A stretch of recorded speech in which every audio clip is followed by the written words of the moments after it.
మండలిలో నిమ్మల రామానాయుడు మాట్లాడుతున్నారు. ఇప్పుడు లైవ్ చూద్దాం.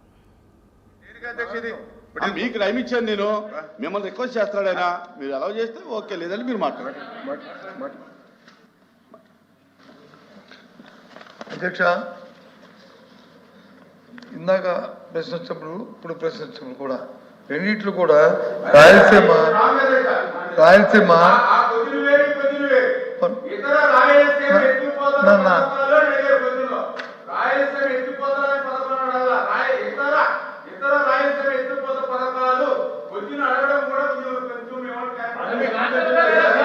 అధ్యక్ష అధ్యక్ష అధ్యక్ష అధ్యక్ష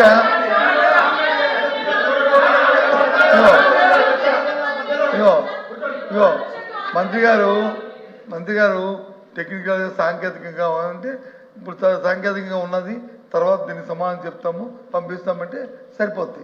దానికి అభ్యంతరం లేదే.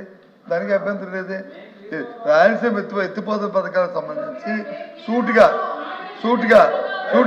ఇందాక కూడా ఇప్పుడు కూడా అడుగుతున్నాం. ఏదైతే ఇది ప్రధానం, ఎందుకంటే రాష్ట్రంలో అందరికి కావాల్సింది ఈ విషయం, అంతేగాని రాజకీయ అవసరాల కోసం కాదు.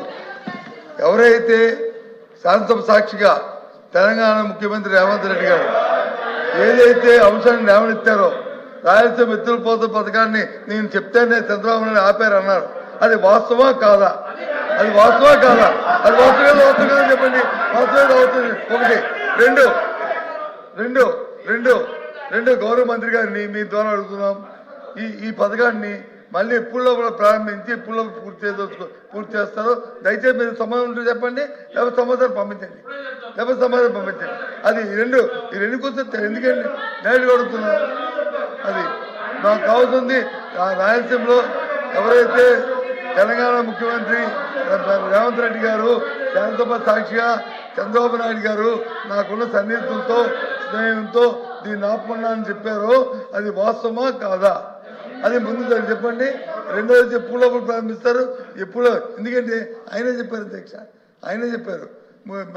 జగన్మోహన్ ఏమన్నా వచ్చి ఎంత సాయం చేశారు, ఎంత ఖర్చు పెట్టారు, ఇన్ని ట్రిబ్యునల్ వచ్చి వినండి, మరి వినండి చెప్తారు. నేను చెప్పకపోతే తప్ప అది ఓపిక చెప్తారుగా. ఆయన వచ్చి ట్రిబ్యునల్ వచ్చి ఆయన ఫైన్ వేసింది, ఆయన వచ్చి ఆపారు, ఇవన్నీ చెప్పారు. అంటే అప్పుడున్న ప్రభుత్వం ఎన్ని అడ్డంకులు వచ్చినా, ఎన్ని ట్రిబ్యునల్ గొడవలు వచ్చినా, ఏదైనా ఆ ఇంట్రెస్ట్తో పని చేయాలన్న తపంతోనే ఆయన కార్యక్రమం చేశారు. కానీ ముఖ్యమంత్రి వచ్చి ఈ ముఖ్యమంత్రి గారిని ఆపాదిస్తూ మా ఎదుర్కొన్న సేవ అనుబంధాలతో ఈ కార్యక్రమం ఆపారని చెప్పాడు. దయచేసి దానికి వివరణ వ్యవస్థగా మంత్రి గారు ఉంటే సమాధానం చెప్పండి, లేకపోతే తర్వాత చెప్తారని చెప్పాలండి. కానీ అడుగుతుంది అది. ప్లీజ్ మంత్రి గారు. ధన్యవాదాలు అధ్యక్ష. ఇప్పుడు గౌరవ సభ్యులు అడిగినటువంటి ప్రశ్నకు ఎంత సమయమైనా సరే మేము చర్చించడానికి సిద్ధంగా ఉన్నాం. రైట్ ప్లాట్ఫామ్ మీద రమ్మన్నాం. ఆల్రెడీ రేపు కూడా దీని మీద షార్ట్ డిస్కషన్ కూడా ఉంది. వాళ్ళు వాకౌట్ చేయకుండా ధైర్యంగా వచ్చి కూర్చోమని చెప్పండి. ధైర్యంగా వాస్తవాలు వినే ఓపుకుండి సమాధానం వినేంత వరకు ఉండమని బొత్స సత్యనారాయణ గారిని మీ ద్వారా కూడా రిక్వెస్ట్ చేస్తాం. రేపు వాకౌట్ చేయకుండా లాస్ట్ వరకు ఉండమని చెప్పేసి అడుగుతున్నాం, కమిట్మెంట్ అడుగుతున్నాం. నెంబర్ 1. నెంబర్ 2, నేను చెప్పింది ఏంటంటే ఏదైతే ఈ క్వశ్చన్ నేననే కాదు, నిన్న మా అధికారులు కూడా అంతా కూడా ఈ క్వశ్చన్ మేము కూడా చూసాం. ఏదైతే రాయలసీమ ఎత్తిపోతల పథకం గురించి ఇంతకుముందు మాట్లాడారో దాని మీద నేను క్లారిటీ ఇచ్చాను. ఈ క్వశ్చన్లో ఇతర రాయలసీమ ఎత్తిపోతల పథకాలు అంటే రాయలసీమలో ఉన్నటువంటి లిఫ్ట్ ఇరిగేషన్స్ ఏవైతే ఉన్నాయో అవన్నీ ఇందులో వస్తున్నాయనేటువంటిది మాకు ఇచ్చినటువంటి ఆన్సర్. ఓకే, ఇప్పుడు కాకపోతే గౌరవ సభ్యులు రాయలసీమ ఎత్తిపోతల పథకం గురించే మేము ఇందులో అడిగామని చెప్తున్నారు కాబట్టి ఖచ్చితంగా దాని గురించి కూడా నేను వాళ్ళకి ఇందాక నేను చెప్పింది సరిగ్గా వాళ్ళకి గలాటా వాళ్ళు సరిగ్గా అర్థమైనట్టుగా లేదు. అందుచేత రెండవసారి మళ్ళీ వాళ్ళకి చెప్పదలుచుకున్నా. ఏదైతే చాలా క్లియర్గా అలాగే అధ్యక్ష, ఇప్పుడు ఏదైతే గౌరవ సభ్యులు అడిగారు అధ్యక్ష గారు మాట్లాడారు, ఏదైతే పొరుగు రాష్ట్రంలో ఉన్నటువంటి అదే ఒక నిమిషం ప్లీజ్ సార్ గౌరవ సభ్యులు బొత్స సత్యనారాయణ గారు మాట్లాడారు. నేను ఆన్సర్ చెప్పాను అధ్యక్ష.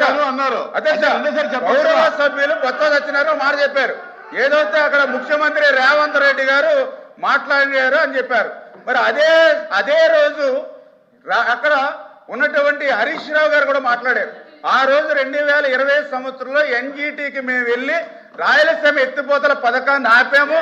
ఆపడమే కాదు, హరీష్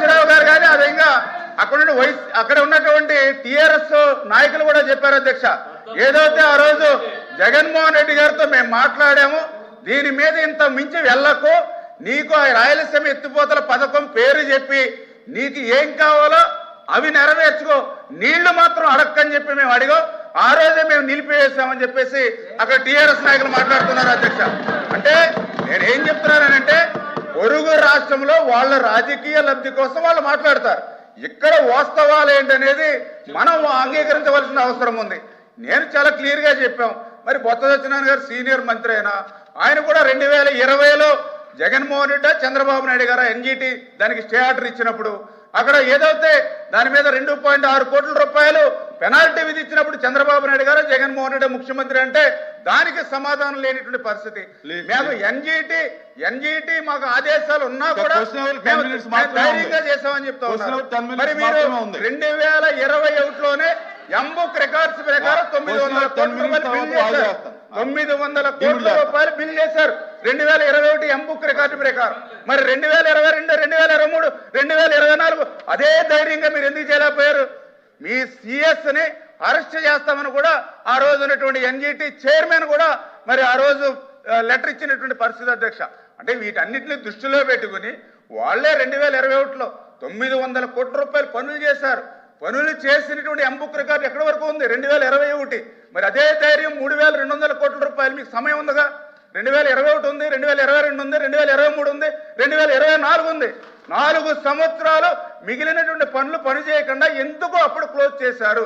అంటే ఈ రకంగా అధికారంలో ఉంటే ఒక రకంగా, ప్రతిపక్షంలో ఉంటే మరొక రకంగా మాట్లాడడం అనేది ఇటువంటి ద్వంద్వ వైఖరి అనేది కరెక్ట్ కాదు అధ్యక్ష.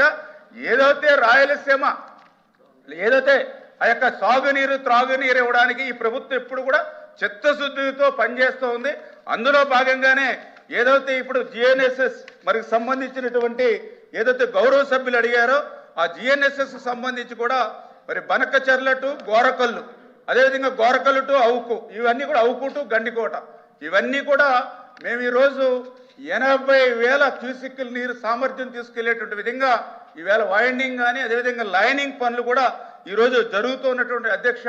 మరి ఇప్పుడే నేను కూడా చెప్పాను 203 టీఎంసీలు తీసుకున్నాం అధ్యక్ష ఈ ఒక్క సంవత్సరంలోనే. ఈరోజు రాయలసీమలో ఉన్నటువంటి జలాశయాలన్నీ కూడా జలకలతో ఇవాళ కలకలాడుతున్నాయి అధ్యక్ష.